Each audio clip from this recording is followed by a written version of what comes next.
Olá a todos e todas, bem-vindos, bem-vindas mais uma vez ao programa Curiosidades Bíblicas e Histórias do Cristianismo.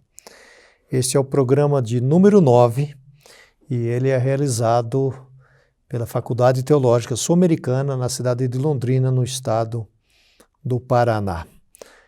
Nós queremos agradecer mais uma vez a sua participação. Tem sido para nós um privilégio poder fazer esse programa e saber que tem sido bom para você, tem sido bom para a liderança da igreja. E se você tem alguma pergunta, por favor, indique aí, escreva aí ao lado.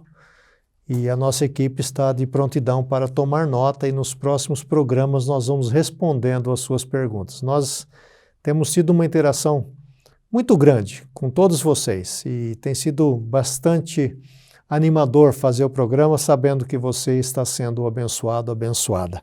Mais uma vez comigo, professor Dr. Wander de Lara Proença, professor da nossa casa há 27 anos.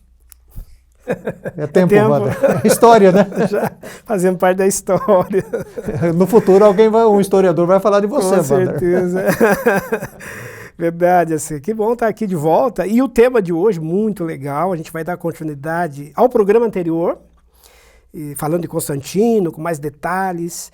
E aqueles que têm nos perguntado, feito perguntas, como você bem colocou, fiquem tranquilos que em algum momento a gente vai responder, tá? É isso mesmo. A gente recebe as questões, deixa acumular um pouco e nos programas seguintes nós apresentamos aqui as respostas. Sempre um prazer trazer aqui alguma resposta daqueles que interagem conosco. Então veja, você tem tempo ainda, mande um link aí para um amigo, uma amiga, porque esse tempo passa muito rápido. Nós que estamos fazendo o programa aqui, quando a gente menos espera, o nosso produtor, o Luciano, já está dando com a mão ali para nos avisar que o programa está chegando ao fim. E no programa anterior, como foi dito pelo professor Wander, se você não viu, vale a pena ver, nós começamos a tratar sobre a conversão do imperador Constantino ao cristianismo. E vamos dar sequência no programa de hoje, é só sobre isso, só sobre a conversão de Constantino. Então, Wander, vamos começar aqui com uma curiosidade que todos nós temos. Como a igreja, que é uma igreja itinerante, uma igreja nas casas, nas catacumbas, uma igreja perseguida, marginal, no sentido de estar à margem da elite ou da sociedade, como que essa igreja pobre, de repente, se converte o imperador? Como que a igreja vê isso, recebe essa notícia? Pois é. Porque eu imagino, se eu fosse crente naquela época, eu vou lá no culto e alguém fala, sabe quem se converteu? Não estou sabendo, o imperador. Exatamente. Olha, assim, foi realmente um impacto, E claro, num primeiro momento, muito positivo. A igreja celebrou esse acontecimento, foi assim, um assombro. Foi uma notícia, hoje a gente diria que iria repercutir, imaginemos, claro, guardado o anacronismo aí, nas mídias, no noticiário, nos jornais, enfim. Por quê?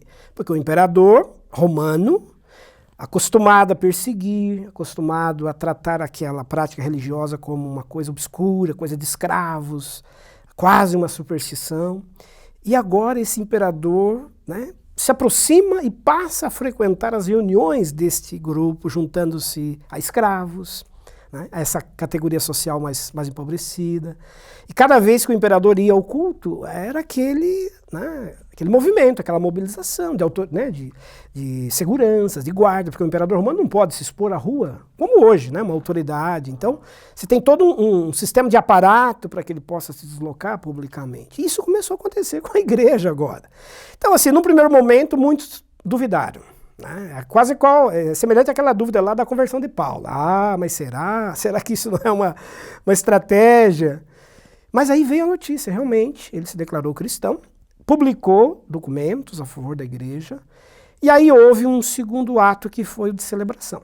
Então, a igreja viu na conversão do imperador né, realmente a chegada de um novo tempo. Inclusive, muitos interpretaram que a conversão de Constantino era um sinal apocalíptico.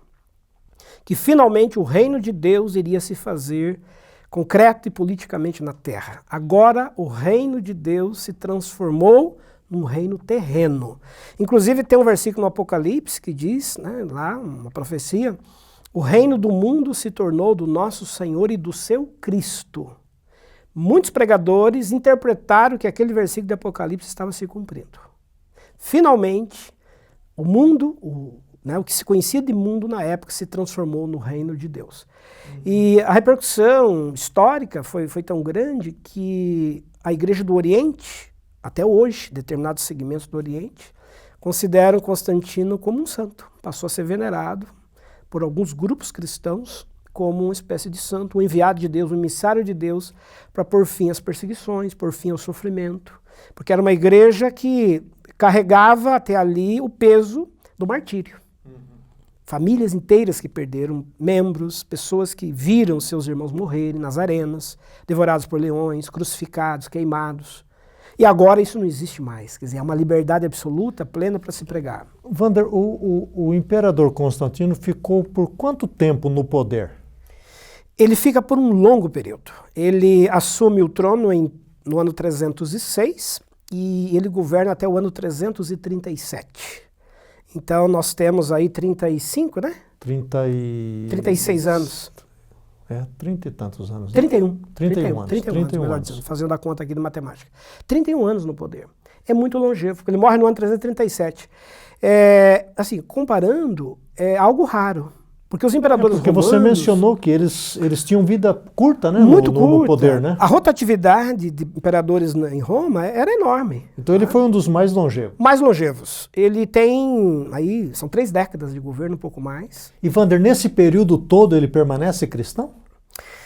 Permanece cristão, porém com algumas polêmicas, digamos. A gente vai daqui a pouco comentar um pouco mais isso, mas eu já vou adiantar algumas coisas aqui. Por exemplo, ele não vai se batizar. Ele só vai se batizar no leito de morte. E daqui a pouco nós vamos comentar por quê e como é que foi isso. Então ele passa esse tempo todo, 31 anos, assim, ele vai se converter no ano 312, todo esse tempo como cristão não batizado. E isso cria um certo incômodo na igreja no primeiro momento. Por quê? Por que ele não quer se batizar? Né? O que impede, né? O que impede? E claro, mais tarde, seus biógrafos, estudiosos foram descobrir, né? Constantino tinha medo de se batizar, porque ele ainda carregava muitos problemas pessoais, que ele mais tarde, na hora da morte, ele vai confessar para quem foi batizá-lo. Né? Ele vai ser batizado por Eusébio de Nicomédia. Há um relato de Eusébio de Cesareia, né, que foi um autor que escreveu muito sobre Constantino, e ele relata as confissões de Constantino na hora da morte. Por que ele esperou a vida toda para se batizar? Porque ele tinha medo dos seus pecados, de ser batizado e enfim, ser castigado por Deus, coisas assim. E que pecados eram esses? Problemas de guerras, crimes, pessoas que ele mandou, claro, como imperador, mandou matar, mandou executar. O poder estava na mão dele, o poder da vida e da morte. O imperador tem esse poder. Né? Outra coisa, ele precisava ainda visitar os templos pagãos, participar de ritos, porque era quase uma obrigação civil do cargo, era um rito do cargo. A etiqueta do cargo, né? Etiqueta do cargo. Uma cidade está fazendo uma celebração para o seu Deus protetor, né? Como Éfeso, lá que tem Diana e tantas outras cidades que têm divindades muito importantes para o mundo da época, o imperador tem que ir. Tinha todo um calendário de eventos nestas cidades que o imperador obrigatoriamente teria que comparecer. Ao comparecer, ele tem que ali conviver com os ritos, com o cerimonial. Existiam templos dedicados ao próprio imperador e ele, na condição de ocupante do cargo, tinha que fazer meia culpa, né? Às vezes até meio constrangido comparecer nesses templos de honra a ele, de culto a ele, inclusive. Então, é um cristão controverso que está envolvido ainda em muitas polêmicas. Mas tem um detalhe aí. Mesmo não tendo sido batizado, a igreja dava a ele a ceia, a eucaristia, a participação na ceia. O que não era permitido, nunca foi na história do cristianismo. Sempre fazia uma exceção com ele. Para se batizar, exatamente, para você participar da ceia cristã, era preciso então ser batizado. Inclusive, em alguns casos, demorava até 2 anos para alguém ser batizado. Mas o imperador tinha esse privilégio por ser imperador, tomava ceia, participava da celebração, tomava assento lá no púlpito, usava a tribuna para falar, a igreja. Ele abriu o concílio de Nicéia, que a gente vai falar daqui a pouco. Certo. Agora, nesse período, Wander, não temos perseguições, né? Cessam as perseguições. Agora, a igreja tem absoluta liberdade para pregar. E esse foi um ato assim, de ação de graças. Certo. Mas ele vai, assim, indiretamente, colocar a igreja agora numa posição, assim, estrategicamente vai colocar a igreja agora numa posição de vanguarda. Essa igreja do lado dele que tem agora autoridade, se preciso for, para perseguir. Então essa igreja que era perseguida, vira perseguidora. Inclusive isso, Wander, me leva a uma pergunta: como é que fica o relacionamento da igreja com as outras religiões e crenças e culturas, né? Como que... Porque uma coisa é você estar na Berlinda aqui recebendo as bolachadas, as perseguições. A outra coisa é, de repente... Passa para o outro lado. Você passa para o outro lado. E aí, como que você trata os outros agora, o outro? Pois foi uma prova de fogo para a igreja, porque ela saiu de uma condição de igreja perseguida e agora ela tem que lidar com situações em que ela vai ter que perseguir. Isso vai acontecer em determinados lugares. Então, grupos, até dentro do próprio cristianismo, vamos pegar o caso do arianismo, um movimento que surgiu bem nesse momento aí, com Ário, um bispo da igreja, na região do Egito e depois foi se espalhando por todo o império. A pregação arianista causou um grande incômodo na igreja. E ao ponto de ser convocado um concílio. Né? Eles pregavam o quê? Só para a turma aí ficar sabendo. Isso. Ário era um bispo muito culto, muito inteligente, muito influente, e ele passou a elaborar uma teologia, uma doutrina de que Jesus não era Deus. Jesus era apenas um homem, um filho de Deus, especial, mais importante que os anjos, tudo, claro, mas não era Deus, não era eterno, não era digno de culto. Você não pode cultuar Jesus, você não pode cantar a Ele, você não pode celebrá-lo como Deus. Deus é um só.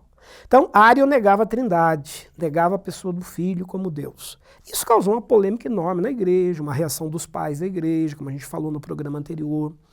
E esse embate causou um grande desconforto. E o Império Romano, agora cristão, tendo o imperador como, né, o seu grande líder, vai se preocupar com isso, porque isso começou a dividir a igreja.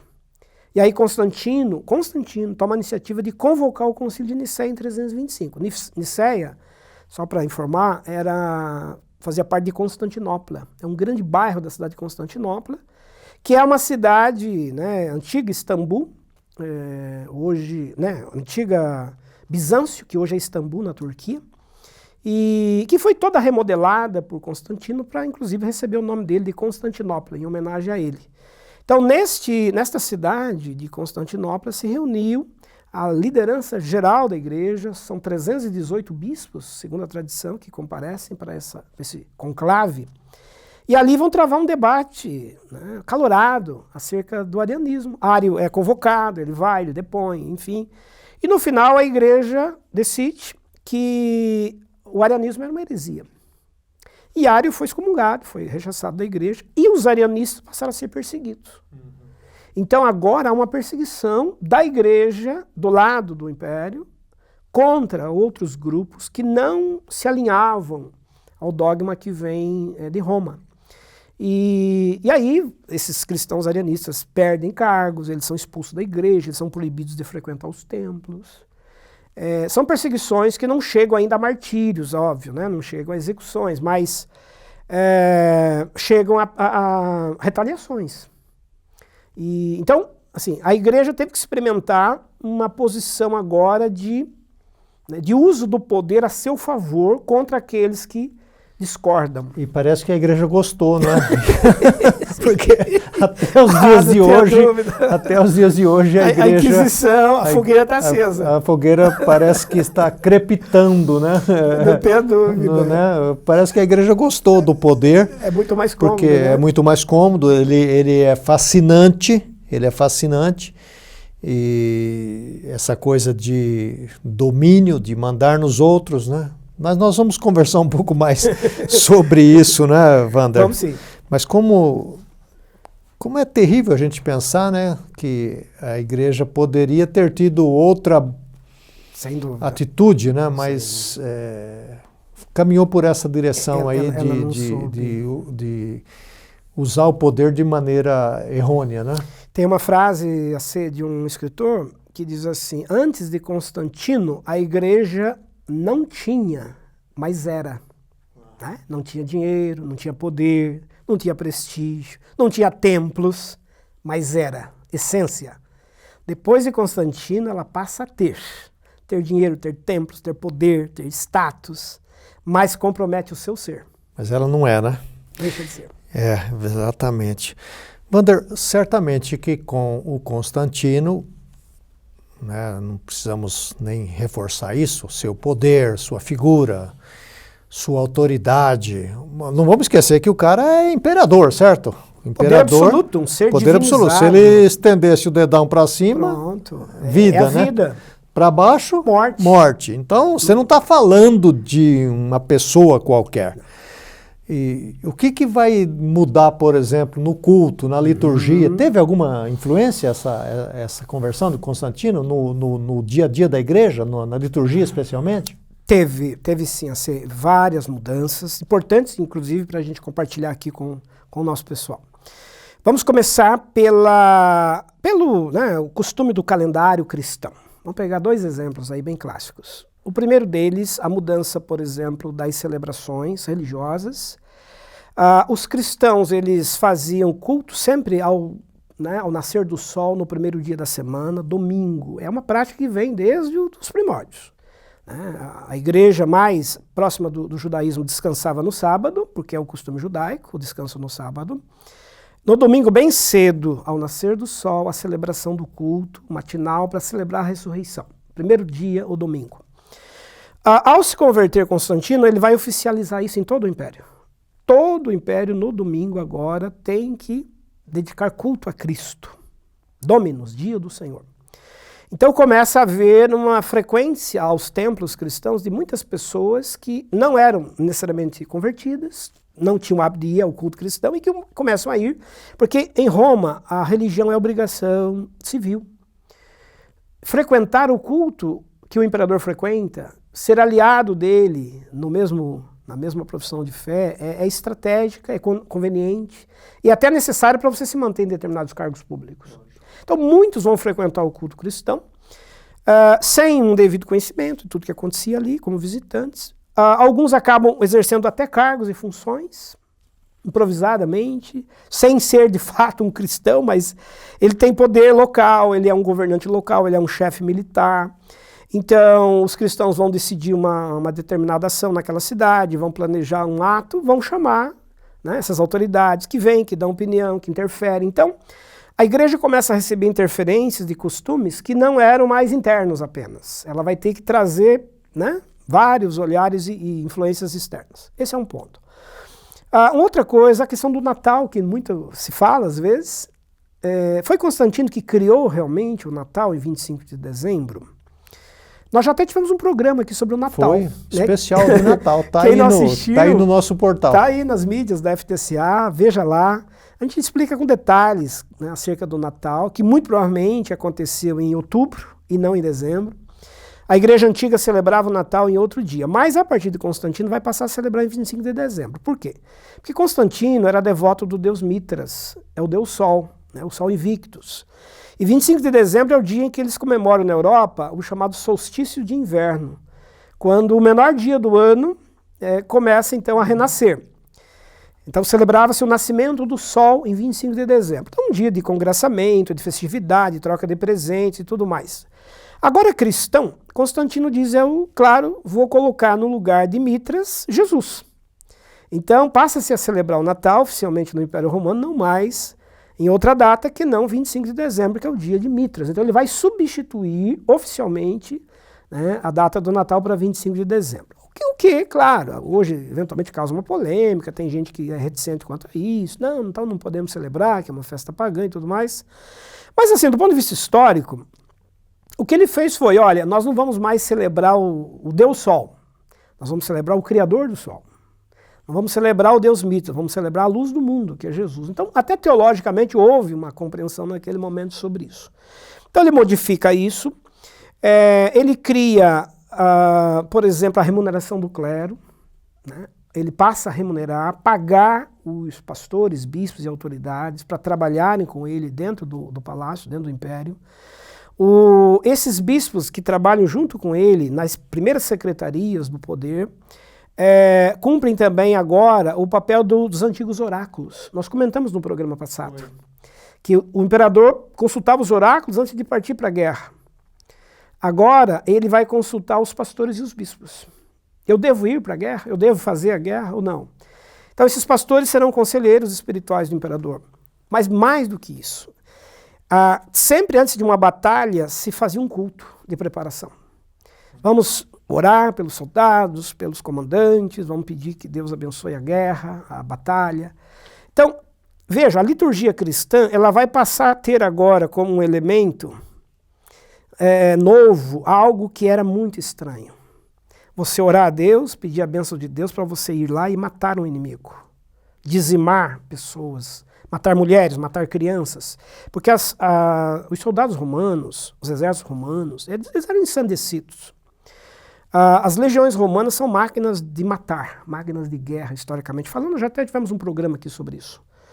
Então, o soldado, ele é treinado, né, para o combate. Ele não tem paixão, né? Não tem paixão, não tem sentimento, não tem nada, piedade, né? Absolutamente nenhuma.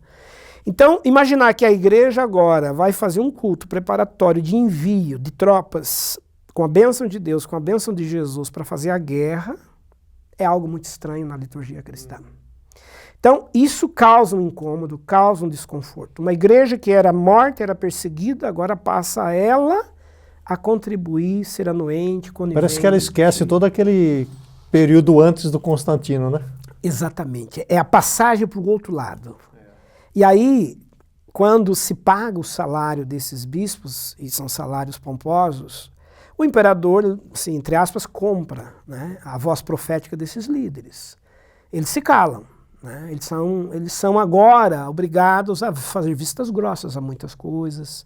O cristianismo tem que se tornar tolerante, ele tem que se tornar conivente, ele tem que ver muita coisa errada e se calar.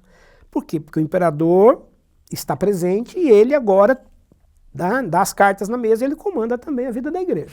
Até porque, Wander, uma questão importante é que nesses tempos aí, os cristãos eram 10%, 12% da população. Isso.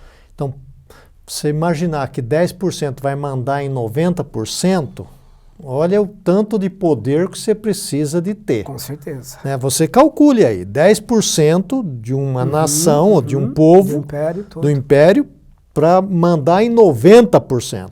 E muito diverso, né? Diverso. Povos e longe, né? Muito, e distantes e diferentes, né? Diferentes. Então, esse uso do poder foi indiscriminado, né? Extremamente. A igreja agora ela tem dinheiro, ela tem poder, ela tem o exército do lado dela, ela tem o imperador, ela tem a vida e a morte nas mãos. Ficou fácil, né? Ficou fácil. Até uma outra pergunta nesse sentido em relação aos judeus, por exemplo, né? O Constantino agora está do nosso lado, certo? Exato. O Constantino, por causa até da origem do cristianismo no judaísmo, ele favorece Israel, ele favorece os judeus? Como que se dá esse relacionamento? Sim, ele terá uma atitude, principalmente influenciado pela mãe, Helena, que nós citamos também já, né? Que já até tinha comprado aquele prego, então tinha algum relacionamento com Israel. Com Israel, né? Com a Terra Santa. A mãe de Santa. Constantino, Helena, ela foi uma mulher muito ligada a Israel, a ida para lá, para a Terra Santa, e para a construção, né, dos templos cristãos lá. E a Terra Santa foi aberta agora para cristãos e judeus. Vamos lembrar, a gente já viu também em programas anteriores, que os judeus tinham sido expulsos da sua terra no ano 70. Por Roma, pelo imperador, né, Vespasiano, e Roma invadiu Jerusalém no ano 70, destruiu o templo, expulsou os judeus, e não só isso, Vespasiano mandou recolher todo o tesouro do templo judaico e usou todo o tesouro do templo judaico para construir o Coliseu. Então a riqueza dos judeus foi gasta na construção do Coliseu, né? A riqueza do templo. Que depois usa para matar. Que usa para matar os cristãos. Os cristãos. Então, assim, uma coisa, né, inimaginável, né, que tudo isso aconteceu. Constantino agora, do lado do cristianismo, e muito próximo de todo esse cenário negativo para Roma, pelos percalços e consequências muito danosas aos judeus, ele vai, de alguma maneira, se aproximar dos judeus. Vai reabrir a Terra Santa, vai permitir reassentamentos de judeus na Palestina. Muitos judeus vão voltar, vão recompor os seus lugares na Palestina. Muitos cristãos vão residir na Terra Santa, por conta também agora da crença. Ela vai ser reaberta e se torna de novo muito próxima, né? Desse novo momento do cristianismo. Então, assim, do ponto de vista imediato, a conversão de Constantino também foi benéfica para os judeus e para os cristãos em termos de relacionamento. Quer ver uma coisa assim, interessante, curiosa para a gente dizer? Constantino ele tomou algumas decisões bem duras. Por exemplo, ele proibiu a crucificação. Ninguém mais poderia ser crucificado depois. Interessante dele, isso, né? Porque para ele a crucificação era uma coisa... Lembrar que os romanos já não podiam, né? Os romanos. Agora ele oferece esse benefício para todos. Todos. Não se pratica mais crucificação em Roma. Por quê? Porque esse foi um ato que levou Jesus à morte. Uhum. Então ele vai fazer uma espécie de meia-culpa. Vai assumir um pouco o passado do seu povo, no sentido de... A cruz se torna uma coisa agora sagrada. Não se usa cruz mais para mais ninguém, né? Ela é um ato exclusivo de Jesus Cristo. Ele proíbe os gladiadores, não há mais espetáculo com gladiadores, porque lembrava também o martírio de muitos cristãos. Então ele vai tomar algumas medidas assim, que lembravam muito o passado cristão, que sim, soam favoravelmente, são atos que são celebrativos para aquela época, para aquela sociedade, para os demais povos, não é? E proibiu, por exemplo, também que fossem mortos os escravos. Os senhores não podiam mais matar os escravos, mesmo que pegos em algum ato indevido. Então, assim, ele toma algumas decisões. Por quê? Por que não mata mais escravos? Porque uma grande parcela de cristãos eram escravos. Uhum. Então ele vai proteger, né, os escravos porque está protegendo cristãos. Não se pratica mais a cruz porque é um símbolo da fé e foi com esse sinal que ele venceu a guerra, como a gente viu no programa passado. Com esse sinal vencerás, com a cruz você vai vencer. Então a cruz passou a fazer parte do palácio, né? A cruz passou a ser pregada nos gabinetes, na roupa dos soldados. A cruz passou a ser um símbolo do império, do imperador, e não mais como um ato de suplício, né? Uhum. E como a gente está falando, Wander, sobre liturgia, culto, imperador, templo de Jerusalém, o próprio palácio. Uhum. O imperador, nós já vimos isso anteriormente, ele é uma entidade divina. Sim. Não é? Dai a César o que é de César. Uhum, né? Uhum. Ele tem o poder da vida e da morte. Sim. Como fica então em relação a culto, a liturgia? Uhum. Ele estava acostumado a receber. Agora, ele vai prestar culto a Cristo? Como é isso? Ele lida essa com isso. Curiosidade aí nesse certo, sentido. Isso, legal. Boa questão.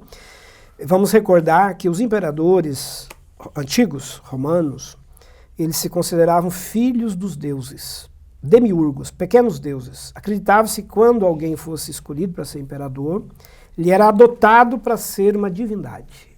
Então, ele né, passava a ter, inclusive, o status, ele era guindado à posição de um ser divinizado, por isso digno de culto, né? Chamado de Augusto. O termo Augusto significa divino. Por isso existiam templos para cultuar a figura do imperador, os súditos compareciam em determinadas datas do calendário e prestava essa veneração. O imperador Constantino, por causa do rito do cargo, da sua obrigação, digamos, política, continuou frequentando os templos, como a gente mencionou, e ainda recebendo um tipo de culto e um tipo de veneração. E é por isso que ele conta que lá no final da vida, na hora do batismo, ele demorou para receber o batismo, porque ele se sentia desconfortável, de certo ponto, fazendo essas coisas. Porque ele sabia que o cristianismo não tinha esse tipo de mensagem. Então, ele fica numa situação extremamente desconfortável. Por quê? Porque ele sabe que o culto é exclusivo a Cristo, Mas ele, ao mesmo tempo, tem que lidar com as outras crenças, ele tem que fazer o jogo político com as outras nações e tem que receber algum tipo de oferenda, ainda como um ser divinizado. E aí, temeroso disto, ele diz que preferiu esperar para ser batizado na hora da morte mesmo. Quando ele confessa esses pecados, inclusive, a gente vai falar daqui a pouquinho do batismo dele, que é um ato assim homérico, né, relatado pelo historiador da igreja, né, e que acompanhou naquele momento. O batismo dele. Eusébio, né? Eusébio de Cesareia que vai relatar. Eusébio. Você já mencionou, mas eu acho que vale a pena e as pessoas tomem nota aí para depois você ler um pouco mais sobre isso, sobre o concílio que ele conclamou. Né? Imperador ele manda, né? Tem poder, certo? Sim. A gente não pode esquecer disso, gente. Estamos falando do imperador, não é de um... A palavra é lei. É lei, né? Qual foi o propósito do concílio? As discussões mais importantes desse concílio e as conclusões desse concílio. Sim. Foi um concílio muito importante historicamente. É considerado o primeiro grande concílio da igreja. Claro, existiram outros, a gente já estudou aqui. Pequenos, né? Pequenos, locais, sínodos. O de Atos 15, né? Exato. Agora esse não. Isso foi uma grande convocação. Pomposa, né? Pomposa e pelo auspício do império. Foi o próprio imperador que convocou, como você bem colocou. Mandou cartas de convocação. E quem não vai, né? Não vai. E ele convocou 318 bispos. Os mais importantes bispos compareceram. 318 pagos todos com as despesas do Estado. Ele pagou as passagens de translado, pagou a hospedagem nos melhores tudo, hotéis, né? de Istambul, né? Que virou Constantinopla, tudo. Alimentação, hospedagem, tudo. Segurança no transporte. E ele mesmo compareceu na abertura do concílio. Ele foi lá, fez a abertura oficial, deu Ele fez o discurso de abertura? Fez um discurso de abertura. Ele conclamou os bispos para que fossem muito cuidadosos no tratamento dos assuntos que seriam abordados, porque ele disse lá, inclusive no discurso dele no concílio, a situação é preocupante. Por quê? Porque a igreja está dividida. E estava mesmo. Havia uma divisão entre o arianismo, que é essa corrente que negava a divindade de Jesus, que negava o culto a Cristo, e a tradição mais apostólica, já dos pais da igreja, afirmando a divindade de Jesus, o culto a ele, o lugar dele na família da Trindade. E Constantino disse, se o império continuar dividido, se a igreja continuar dividida, melhor dizendo, o império também está dividido. Então era uma questão de unidade. E Constantino, ele era sagaz, ele era perspicaz, era um político criado no poder, não é? E ele sabia muito bem que precisava ter o cristianismo do lado dele para unificar o império, porque o império já estava bastante ameaçado também nas tensões internas. Então o cristianismo teria que ser argamassa para dar solidez, unidade, unificar, inclusive o próprio império. Então ele fez o apelo, fez um discurso de abertura, oraram tudo, ele deu, né, a palavra lá de bênção aos bispos, enfim, e se ausentou. Mas deixou, claro, lá o conclave, que durou lá umas 2 semanas de debate. Então a gente tem uns 10 dias, pelo menos, de intensos debates. Até que finalmente o concílio aprovou, votou e decidiu no final que Jesus era digno de culto, que ele era eterno, que ele era o Filho de Deus, né? Vão afirmar sua divindade. É um primeiro grande passo que depois vai ser afirmado em concílios posteriores. E a igreja teve que tomar uma decisão dura, que é de considerar Ário um herege. Então, a partir dali, Ário ele tem um prazo, dá um prazo para ele. Se você não voltar atrás, se você não renegar suas ideias, você será excomungado da igreja. E foi o que aconteceu. Né? Ário não abriu mão das suas crenças, suas convicções, e acabou sendo excomungado, foi expulso, os cristãos arianos foram perseguidos, mas continuaram existindo, só que clandestinamente. Agora são esses arianos que fazem os seus cultos, nas catacumbas, escondidos nas casas, porque eles não têm mais acesso aos templos. E o resultado final do congresso foi, então, afirmar a igreja imperial, ligada ao Estado, a verdade seria emanente dali, é aquela igreja de Roma que vai ter poder. Veja-se, aqui começa a ser pavimentado o caminho, a pista, para futuramente chegar ao poder uma figura central que daria as cartas em toda a igreja, em todo o cristianismo, que seria a figura papal. Começa aí, né? Começa aqui. A decisão final tem que ser de Roma. A igreja romana, ligada ao imperador, é a igreja que tem a primazia das decisões. Vai se tornar conciliar, né? Conciliar. A igreja oficial. E Wander, esses documentos, talvez as pessoas não saibam, mas eles estão disponíveis. Se alguém quer ler sobre todos. este concílio, correto, né, é só procurar na internet que tem. Tem sim, as resoluções do concílio, né, de Nicéia, é um concílio muito importante, do ano 325. Vem em seguida outros grandes concílios, concílio de Constantinopla, com esse nome, né, concílio de Éfeso, em 430. Que a gente depois vai Vários mencionar. deles que virão, todos são documentos e resoluções resoluções Então anote aí, concílio de Nicéia, leia. E você se transporta para aquela época, você vai se ver naquele concílio e entender melhor essas questões. Porque hoje nós somos fruto de tudo isso. Sem dúvida. Né? O culto cristão, o que nós acreditamos. Então, se tivesse sido aprovado ali, digamos, a doutrina ariana, por exemplo, que Ário estava correto, hoje, muito provavelmente, a igreja toda seria uma igreja no estilo ariano. Então, a igreja ocidental. Você vê a importância da história e a gente precisa ler e estudar isso, porque nós somos herdeiros de todas estas coisas. Quer a gente goste ou não goste, somos herdeiros dessa história. E vamos continuar um pouco ainda, Wander, porque a nossa temática hoje é a conversão de Constantino ao cristianismo. Você mencionou sobre um dos locais que os cristãos realizavam cultos, eram nos cemitérios, né? Sepultavam seus mortos ali nos cemitérios, nas catacumbas.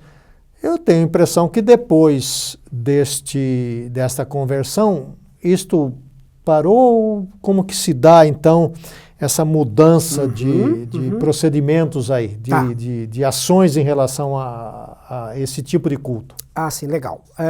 Nós vimos em programas anteriores que os cristãos se reuniam nas catacumbas, que eram cemitérios antigos, afastados da cidade, lugares ermos, porque eram locais mais seguros para eles se reunirem, porque as autoridades não iriam ali incomodá-los, especialmente à noite. E ali era um local importante porque estava ali a memória dos mártires, não é? Pois bem, na tradição romana, só o imperador podia ser sepultado dentro da cidade. Quando morreu o imperador romano, ele tinha uma cripta, uma capela, porque ele era um ser divinizado. Seu corpo era depositado ali, dentro da cidade. Os demais todos fora da cidade. A partir do momento que o imperador Constantino se declara cristão, ele vai permitir que os mortos cristãos, que os mártires cristãos fossem trazidos para dentro da cidade. Então a igreja vai em muitos locais, retira restos mortais, objetos dos mártires, por exemplo, e traz e sepulta dentro dos templos, os altares. Então, os templos cristãos que começam a ser construídos em Roma a partir de Constantino passarão a abrigar também criptas de sepultamento de pessoas importantes da fé cristã. E, claro, o templo, quanto mais mártires tivesse sepultado ali, restos mortais, né, quanto mais vestígios dessa memória estivesse ali, mais importante esse templo passou a ser. Começa a surgir aí um costume que vai perdurar até o século XIX, no Brasil inclusive, que é o de sepultar os mortos dentro das igrejas, dentro dos templos. Sim, as igrejas antigas ainda têm isso, Ainda tem. O Brasil até 1870 é o último ato de sepultamento dentro de um templo católico de forma oficial. Até 1870 todos os mortos eram sepultados dentro das igrejas ou no máximo no pátio da igreja. Todos os pátios eram, na verdade, cemitérios. A gente vê muita fotografia na Europa, especialmente na Europa, né, que é antiga, né? Alguns lugares mais antigos nos Estados Unidos, no fundo da igreja havia um cemitério. Que é um costume que começa aí a partir do momento em que a igreja, agora tendo templos, quer abrigar dentro dele os seus mortos, os seus mártires. Que é uma mudança que começa a partir de Constantino. Só os adeptos ao cristianismo é que eram enterrados ali. Só né? Os ali. outros tinham que se virar para outro lugar. Seus próprios cemitérios. Exatamente. Que se virem para outro canto. Né? Aliás, você não pode sepultar alguém que é pagão, entre aspas, dentro de um local sagrado. Tanto fazendo só um parênteses, até a gente vai ter mais para frente uma aula aqui, um programa sobre isso. Quando chegar lá mais para frente sobre a igreja no Brasil, Os primeiros protestantes que chegaram ao Brasil no século XIX, eles não conseguiam sepultar os seus mortos nos cemitérios católicos. Em São Paulo tem, né? O cemitério dos protestantes. Por quê? Porque por não serem católicos, não poderiam ser sepultados dentro das igrejas católicas. Aqui, por exemplo, nós temos o cemitério islamita. Exato, né? Exclusivo. Dos judeus, né? Específicos. Ainda continua. Continua. Né? No mundo antigo foi exatamente assim. Os cristãos tiveram o privilégio de trazer os seus mortos para dentro das cidades. Então, é uma herança daquele tempo, daquele período. Tá certo. E Wander, eu queria que você falasse um pouco, você já mencionou, sobre o batismo do Constantino. Você disse que perto da morte, né? Ele estava doente, ele foi ferido, ele já estava com idade. Como que se dá isso aí? Ele já é um capítulo bem importante e simbólico. Ele estava já com 65 anos de idade, no final da vida, ele morre aos 65 anos, né? E ele tem assim um projeto, né, de uma visitação ainda última em algumas regiões. Tanto é que ele não morre em Roma, ele morre fora da cidade de Roma, ele estava em viagem. Ele adoeceu. Uma dessas viagens, passou mal, achou que realmente iria morrer e como de fato morreu depois. E aí ele pede às pressas a vinda, então, das autoridades da igreja, pessoas da igreja para estar com ele. E comparece, então, Eusébio de Nicomédia, que era um líder importante. E, curioso, né, com alguns resquícios arianos. Tinha sido antigamente adepto do arianismo. E ele vem, mas ele já trabalhava junto ao imperador, tinha um grande prestígio. E ele vai, então, ouvir as confissões do imperador antes da morte. Como uma espécie de confissão de pecados, para ele poder se penitenciar, se arrepender de tudo. Aí era uma coisa privada, né? Privada. Ele e as autoridades ali. Quem estava Talvez presente, as pessoas ficassem um pouco mais longe, né? Quem estava presente? O Eusébio, que vai celebrar o batismo, e o Eusébio de Cesareia, que é um escritor, um historiador antigo, que vai relatar. Que vai fazer o relato. Ele é uma espécie quase de biógrafo de Constantino. Eusébio de Cesareia é o chamado escritor laudatório. Ele escreve para elogiar muito Constantino. Faz uma defesa de Constantino. E ele acompanha os detalhes da morte de Constantino. Ele diz que Constantino contou todos os seus pecados e diz que foram, assim, horas de confissões, né? Porque eram muitos. Muito tempo de conversão, né? E demorou, né? E ficou relatando tudo que ele passou, tudo que ele queria se arrepender, pediu perdão de tudo e tal. E foi, né? E aí, finalmente, se sentindo em paz, ele pediu para ser batizado. Foi batizado no leito de morte. Leito de morte. Já Eusébio de Nicomédia quase na morte. Batizou. Foi questão de batizar, um dia ou dois depois, faleceu. Que é um ato, assim, emblemático, né, porque mostra um imperador que era cristão, que transitou na igreja, que participava da ceia, enfim, mas só no final da vida que realmente vai aceitar plenamente o rito cristão. Como você está vendo, é uma figura por demais importante na história e na história do cristianismo, da qual nós militamos e somos herdeiros. Agora, Wander, vamos partir para algumas considerações mais de reflexão. Quais benefícios a conversão de Constantino trouxe para a igreja, na visão sua de historiador, de pastor que você é também, mas especialmente de historiador, de professor de história? Quais são os benefícios porque a gente só fala, parece que negativamente do Constantino, né? Mas pelo que nós já vimos no programa anterior e nesse, tem muita coisa interessante. Quais são alguns benefícios? Só para reforçar para os nossos ouvintes. Eu acho que dá para a gente pontuar algumas coisas que naquele momento foram importantes, são inegáveis. Primeiro, a liberdade de pregação do evangelho. Pensando do ponto de vista dos cristãos, isso era fantástico. Agora eles podem livremente transitar, falar em qualquer lugar, expor em qualquer lugar a sua mensagem. Segundo, o fim dos martírios. A gente não tem ideia do que é um martírio. Né? É a morte de um pai, é a morte de uma mãe, é a morte de um filho, é o desaparecimento, né? É a tortura. E muitos são mortos de forma aviltantes, são devorados, engolidos por leões famintos nas arenas.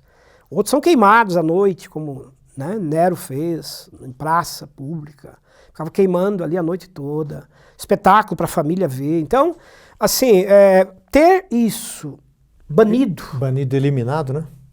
Não tem preço. Essa comunidade sofrida celebra a vida, celebra a liberdade.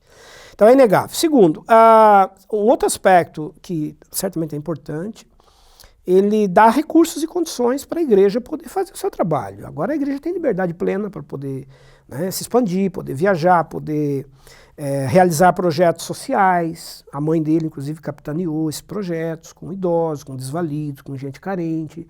Há uma visão social agora encampada pelo Império, influenciada pela visão cristã também de solidariedade. Então ele apoiou, né, ele deu condições, ele deu recursos para isso. Dá para a gente dizer também, mesmo que indiretamente, que ele assegurou minimamente uma certa unidade no Império e na Igreja. Porque se não fosse Constantino com a mão forte, talvez naquela hora do Concílio de Nicéia, muito provavelmente o cristianismo teria se fragmentado ali. Mais do que já era, né? Uma coxa de retalhos.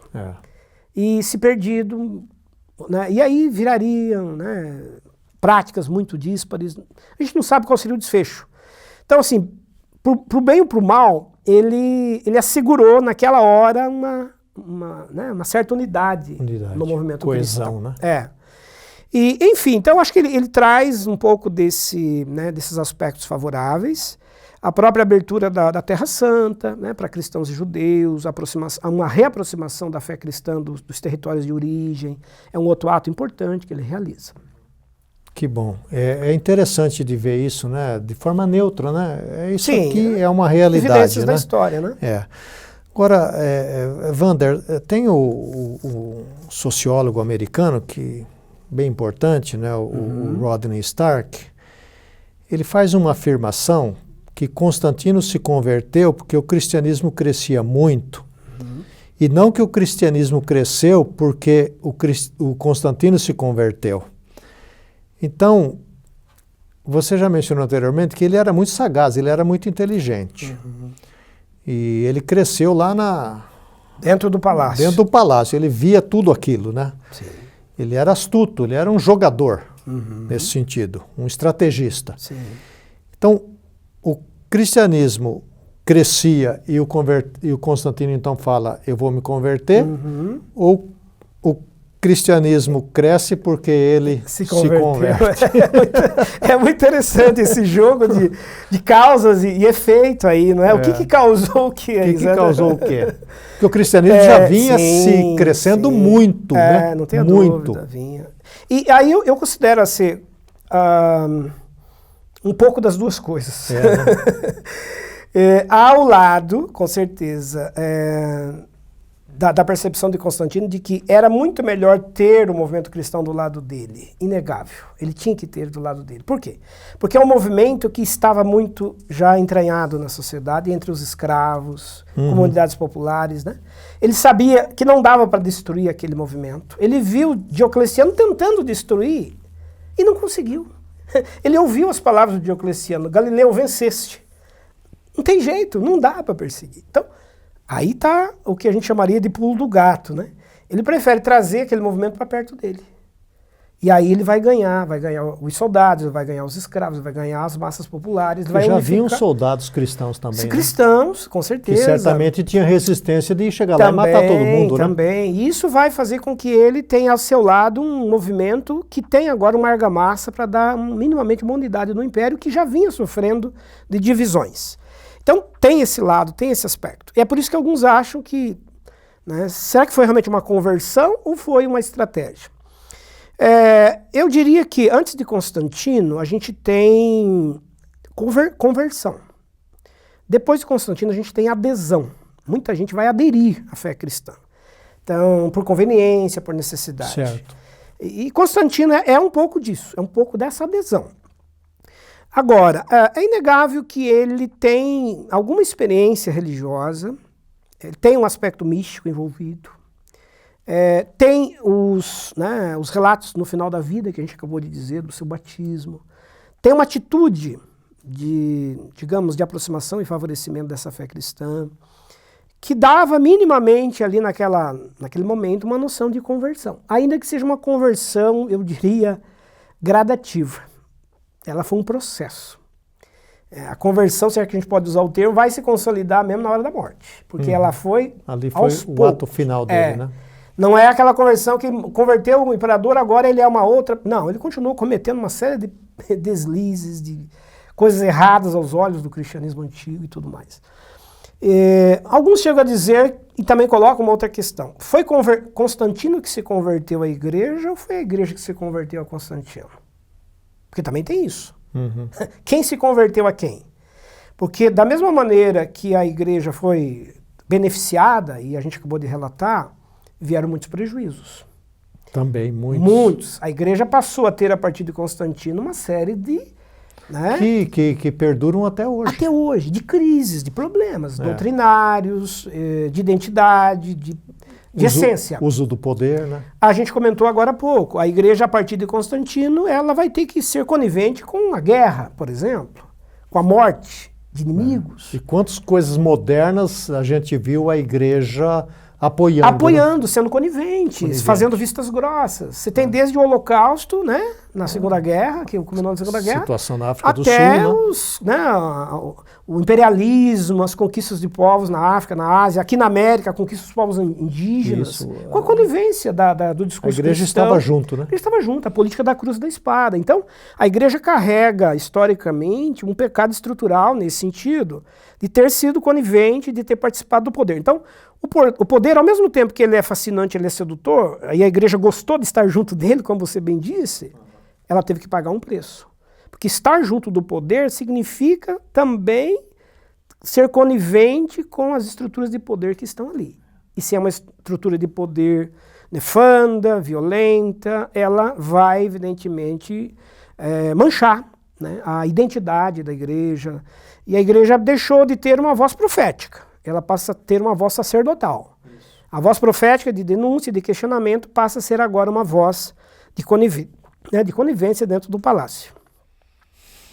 A gente poderia ficar aqui e conversar muito com o professor Wander, mas, Deus permitindo, nós vamos ter outros programas. Esse foi de número 9, o número 10, nós queremos tratar, logo depois desse período aqui, nós queremos tratar do cânon, como que a Bíblia foi formada. E nós vamos começar o próximo programa fazendo uma transição perguntando para o professor Wander, então ele vai ter um tempo para se preparar, o que aconteceu com a igreja?